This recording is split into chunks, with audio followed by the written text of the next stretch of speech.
if you haven't started your venture yet, or you're about to start your next one, you're planning to start one, in a nutshell, starting a business requires expertise, it requires time, it requires money. And that's really important to get as the foundation of starting a business. Earning the capital for starting a business is crucial. So most startup ecosystems are designed in a way, especially in the States, some places, in Western Europe and probably some other regions, but I think that it's different in Asia and Eastern Europe and Africa and so on. But most of those systems are designed in a way that bootstrapping a business means that you have to fund it yourself. And moreover, you can't get funding, or if you get funding, this funding doesn't really cover your salary, which kind of means that you can spend, a year or two, maybe sometimes 3 years or even more without getting a paycheck from your own business. And of course, the best case scenario is working full time in your business, right?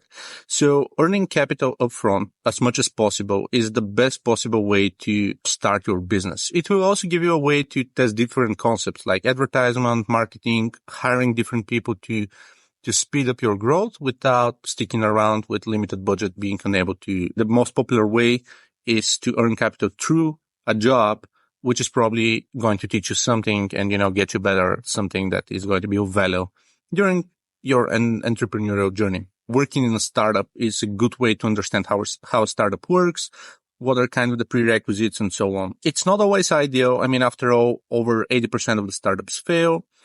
Most of passionate people just start startups without knowing what to do and how they do it and so forth. So it's not the best and most reliable way to study that. It may become wildly successful and you may actually become, some sort of a co-founder or something and forget about entrepreneurship as a whole, sandbox trial.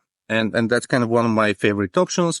So there are two ways to look at it. The first one is kind of running a smaller business or so as a side attachment to your job. But what you can do is this sort of a sandbox, which is, say, for example, okay, I want to create a small lifestyle business just for the sake of seeing how entrepreneurship works, right? For example, I want to start flipping websites, create a blog, sell affiliate marketing, whatever it is, doing it in the evenings in order to study startups and entrepreneurship, because this is one of the good ways to kind of do this sandbox, this pet project, which does not require a ton of your time and money, but it's still a good way to kind of teach entrepreneurship in practice, like something that you can even build as a lifestyle business that is going to pay your salary so that you can then start your kind of real business or even grow this fund to be something more enormous and successful. So, if you want to give it a shot, you can just give it a shot. So the thing is, it's probably going to be safer. It's probably going to be more successful if you spend the time, learn more, get more capital, get more experience and so on. But it's still not a guarantee. And you'll still have to spend, 2, 3, 4, 5 years, maybe more, just kind of catching up on cash and capital and experience and whatnot. So one of the options is just say, okay, I'm just going to give it a shot now. If it works, then great. If not, either way, with the other options, it will still take me 3 to 5 years to start my venture.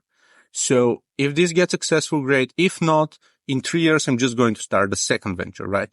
So again, if you're really that passionate, if you believe in your business venture, well, just go ahead, hustle and make it work.